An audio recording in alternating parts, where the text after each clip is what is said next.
تو بھائیو زندگی ایک امانت ہے، چلی جائے گی، چلی جائے گی۔ عمر بن عبدالعزیز 3 بر اعظم کا حکمران، 42 سال عمر، جوانی، اور علاج کے قابل مرض ایسا تھا، علاج زہر دیا گیا تھا، اور زہر ایسا تھا جس کا علاج ہو سکتا تھا۔ طبیب نے کہا امیر المومنین علاج ہو سکتا ہے، فرمایا کہ کیوں کہو نا کہ آپ کان کو ہاتھ لگاؤ گے تو آپ ٹھیک ہو جاؤ گے، میں اتنا بھی نہیں کروں گا، میں اپنے اللہ کی ملاقات کا شوق رکھتا ہوں، مجھے نہیں جینا۔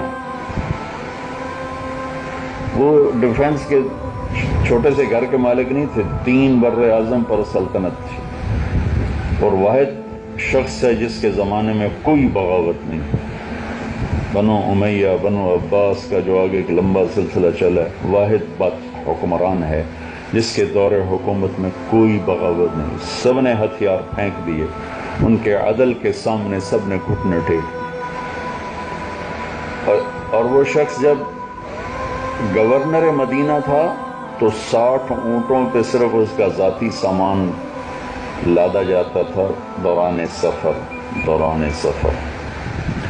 اور جب وہ دنیا سے جا رہا تھا تو ان کے سالے مسلمہ بن عبد الملک بہت نیک سرداروں میں سے تھے بنو امیہ کے، وہ حال پوچھنے آئے تو کپڑے میلے دے کر اپنی بہن سے کہا، فاطمہ ان کی بیگم، ان کی بہن عبد الملک کی بیٹی، کہ امیر المومنین کے کپڑے بدلوا دو، لوگ پوچھنے آ رہے ہیں۔ کہا جی بھائی بدلوا دیتے۔ اگلے دن آئے تو پھر وہی کپڑے، تو انہوں نے فرمایا کہ وہ کپڑے نہیں بدلوائے، تو وہ دوسری طرح منہ پھیر کے رونے لگیں، کہا کہاں سے بدلواؤں، جوڑا ہی ایک ہے، جوڑا ہی ایک ہے۔ گورنر کے طور پر 60 اونٹوں پہ صرف ان کا ذاتی سامان، اور جب وہ 3 بر اعظم کے بادشاہ ہیں تو کہتے ہیں جوڑا ہی ایک ہے، بدلواؤں کیا میں۔ وہ کہنے لگے مسلمہ، امیر المومنین کوئی بچوں کے لیے تو چھوڑ جاتے، کیا کریں گے آپ کے بعد؟ آپ نے ان کے لیے چھوڑا ہی کچھ، 12 دینار ٹوٹل پیسہ تھا جو موجود تھا، اس میں قبر بھی خریدی، کفن بھی خریدا، زمین، قبر کی زمین خریدی، پہلا بادشاہ جس نے قبر کی زمین خریدی، کفن خریدا، مزدوری طے کی قبر کھودنے والوں کی، اور پھر کہا 6 مہینے بعد میری قبر پہ حل چلا جانا۔ سارے بنو امیہ کی قبروں پہ حل چل گئے، عمر کی قبر آج بھی موجود ہے، سارے بنو عباس کی قبریں مٹ گئیں، ہارون کا کتنا دبدبہ، غلغلہ، کہاں مامون، کہاں قبروں کے نشان، اس درویش کی قبر آج بھی زندہ سلامت موجود ہے۔ تو عمر کہنے لگے، عجیب بات، کہنے لگے مسلمہ میرے بھائی، حرام میں نے کھلایا نہیں، حلال میرے پاس تھا ہی نہیں، کہاں سے کھلاتا، کہاں سے جمع کر؟ سبحان اللہ، میرے رب کی قسم، اس شخص کے دور حکومت میں 3 بر اعظم میں زکوٰۃ لینے والا کوئی نہیں تھا، 3 بر اعظم زکوٰۃ لینے والا کوئی نہیں تھا، لوگ لے کے نکلتے تھے زکوٰۃ، کوئی لیتا ہی نہیں تھا، کہ اللہ کا فضل۔ اور اپنے گھر کا جاتے ہوئے یہ حال ہے کہ حلال میرے پاس تھا نہیں، حرام میں نے کھلایا نہیں، تو میں کیا کرتا؟ کہنے کہ میں 1 لاکھ دیتا ہوں، آپ ان کے لیے قبول کریں۔ 1 لاکھ اس زمانے میں کتنی بڑی دولت۔ کہنے کہ وعدہ، کہنے کا وعدہ، کہا اچھا ایسا کرو، جہاں جہاں سے ظلم کر کے یہ پیسہ اکٹھا کیا نا، وہاں واپس کر دو، میرے بچوں کو ضرورت کوئی نہیں ایسے پیسے جس میں حرام کی بو آتی۔ پھر کہنے کہ میرے بچوں کو بلاؤ، بچوں کو بلایا، کہنے کہ بچوں میرے سامنے 2 راستے تھے، ایک یہ تھا کہ میں تمہارے لیے پیسہ اکٹھا کرتا، چاہے حرام ہوتا چاہے حلال ہوتا، اور خود جہنم میں چلا جاتا۔ دوسرا راستہ یہ تھا میں تمہیں تقویٰ سکھاتا، اللہ سے جوڑ دیتا اور خود جنت میں چلا جاتا۔ تو میں نے تمہیں دوسرا راستہ سکھایا ہے، تم اگر نیک ہوگے اللہ تمہیں کبھی ضائع نہیں کرے گا، تم نافرمان ہوگے تو مجھے تمہاری ہلاکت کی پرواہ کوئی نہیں۔ جس تخت پر یہ بیٹھے اسی پر ان سے پہلے 3 آدمی بیٹھے ہیں، سلیمان، ولید، عبد الملک، ایک ہی تخت ہے، ایک ہی سلطنت ہے، ایک ہی شاہی محل ہے، ایک ہی شاہی دربار ہے۔ پہلے 3 اس تخت پہ اللہ کو ناراض کرتے رہے، یہ بندہ اس تخت پہ اللہ کو راضی کرتا رہا۔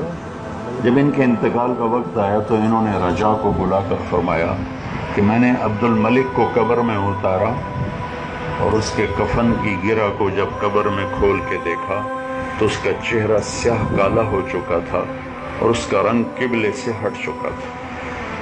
پھر میں نے ولید کو قبر میں اتارا اور اس کی کفن کی گرہ کو کھول کے دیکھا تو اس کا چہرہ قبلے سے ہٹ چکا تھا اور رنگ کالا پڑ چکا تھا۔ پھر میں نے سلیمان کو قبر میں اتارا، میں نے اس کی قبر کی گرہ، اس کی کفن کی گرہ کو کھول کے دیکھا تو اس کا چہرہ قبلے سے ہٹ چکا تھا اور رنگ کالا پڑ چکا تھا۔ اور اب دیکھو میں جا رہا ہوں، میرا دیکھ لینا میرے ساتھ اللہ کیا کرتا ہے۔ سلیمان کی میت کو جب قبر کے قریب کیا اتارنے کے لیے تو ہلنے لگا، تو اس کے بچوں نے کہا ہمارے ابا زندہ ہیں، وہ سکتہ ہو گیا۔ تو عمر بن عبدالعزیز نے فرمایا کہ بیٹو زندہ نہیں ہے، قبر کا عذاب پہلے شروع ہو گیا، جلدی کرو، جلدی شروع ہو۔ اچھا یہ ان تینوں نے کیا کوئی بدماشی کی تھی، کوئی فحاشی، نمازیں چھوڑی تھی؟ ولید بن عبد الملک تہجد میں روزانہ تہجد نفلوں میں کھڑے ہو کر 10 سپارے کی تلاوت کرتا تھا، 10 سپارے کی تلاوت کرتا تھا۔ عبد الملک بن مروان اس زمانے کے بڑے علماء میں تھا۔ عبداللہ بن عمر جیسے ہستی نے فرمایا میرے بعد کوئی فتویٰ لینا ہو تو عبد الملک بن مروان سے لینا، جب ابھی اس کو خلافت نہیں ملی تھی، اور ان کے چہرے کالے پڑے۔ انہوں نے اپنی سلطنت کے لیے ظلم و ستم کے پہاڑ توڑے، لوگوں کے حقوق پر ڈاکے ڈالے، حقوق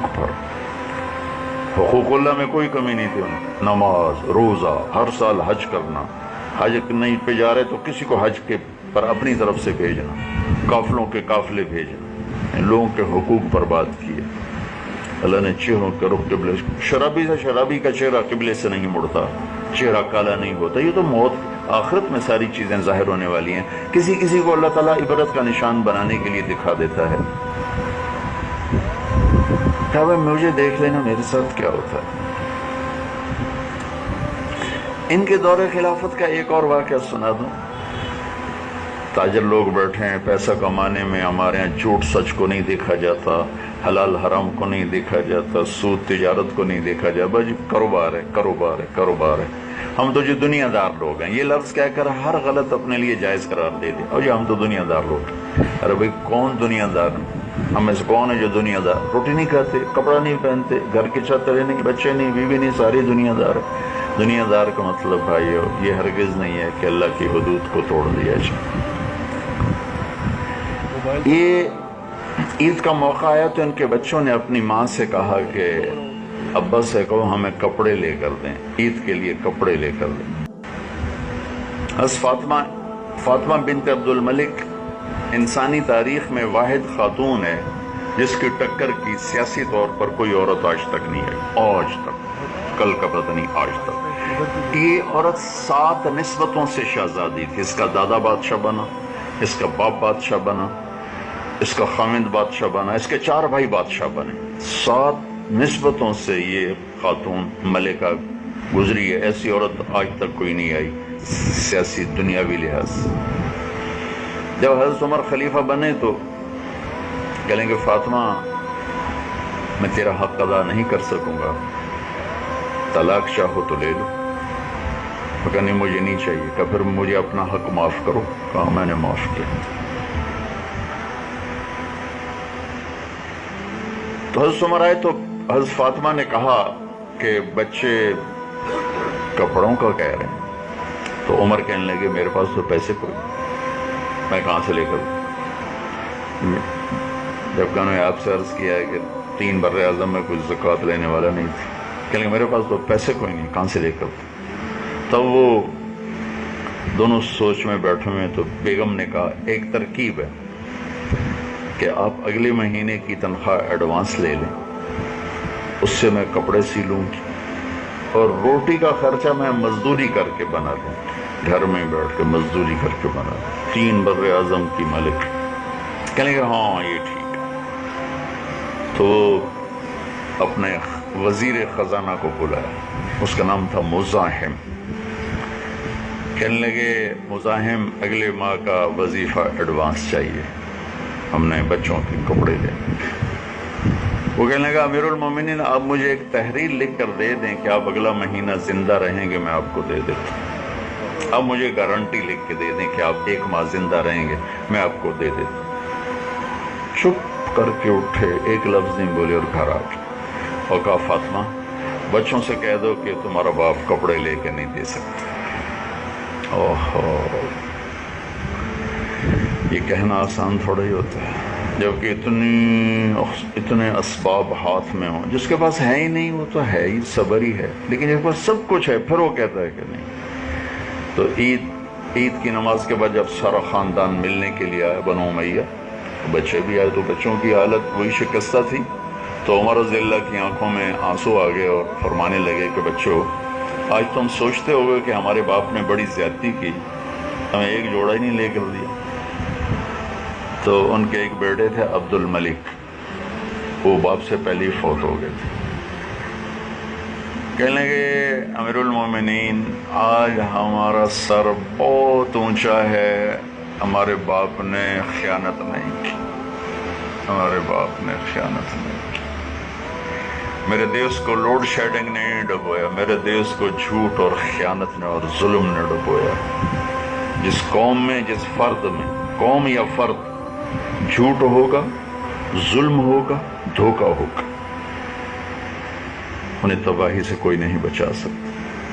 جس قوم یا فرد میں انصاف ہوگا، سچائی ہوگی، دیانت ہوگی، اسے دنیا کی ساری طاقتیں مل کر ذلیل نہیں کر سکتی، چاہے وہ کافر ہے چاہے وہ مسلم. یہ قانون مسلم کافر سب کے لیے برابر ہے. اس دنیا سچائی، دیانت، انصاف جس معاشرے میں ہوگا اس معاشرے کو اللہ عزت دے گا، چاہے وہ تحریہ ہوں. اللہ کو بھی گالیاں نکالتے ہوں تو اللہ اپنے قانون کو پورا کرے گا. اور جس معاشرے میں ظلم ہوگا، جھوٹ اور خیانت ہوگی، انہیں اللہ ضرور ذلیل کرے گا، چاہے رات کو تہجد پڑھیں دن میں روزہ رکھیں. تو بھائیو زندگی ایک امانت ہے، چلی جائے گی، چلی جائے گی. اب اس طرح اس بندے کے کوئی 2.25 سال گزرے، اب آج وہ دنیا سے جا رہا ہے. پہلے 3 کا جانا میں نے آپ کو بتایا، آج یہ جا رہا ہے. تو اللہ تعالیٰ نے کیا دکھایا، جب ان کی میت کو قبر کے قریب کیا گیا اتارنے کے لیے، سلیمان کی میت کو قریب کیا گیا تو ہلنے لگا. تو حضرت عمر نے کہا عذاب شروع ہو چکا ہے. جب ان کی میت کو قریب کیا گیا تو ایک ہوا کا جھونکا آیا اور اس سے ایک پرچہ لہراتا ہوا آ رہا تھا. ویسے آتا کر حضرت عمر کے سینے پر گر گیا. جب اس پرچے کو اٹھا کے دیکھا گیا تو اس پہ لکھا ہوا تھا، پہلی سطر بسم اللہ الرحمن الرحیم، دوسری سطر براءۃ من اللہ لعمر بن عبد العزیز من النار، اللہ نے عمر بن عبد العزیز کو جہنم سے نجات دے دی. بھائیو اتنا بڑا بادشاہ اتنا بڑا پروانہ لے سکتا ہے تو آپ تو سب چھوٹے چھوٹے تاجر بیٹھے ہو، آپ کیوں نہیں لے سکتے؟ میں کیوں نہیں لے سکتا؟ یہ موت وہ ہے جو سب سے بڑا تحفہ ہے. تو رجا کہتے ہیں جب ہم نے وہ پرچہ ان کے کفن میں ڈال دیا، تو جب ان کو ہم نے قبر میں اتارا اور اس کے بعد میں نے ان کی وصیت کے مطابق نیچے اترا اور ان کے کفن کی گرہ کو کھول کے دیکھا تو ان کا چہرہ قبلے کی طرف تھا اور یوں لگ رہا تھا جیسے 14ویں کا چاند قبر میں اتر آیا. کأنہ فلقۃ قمر.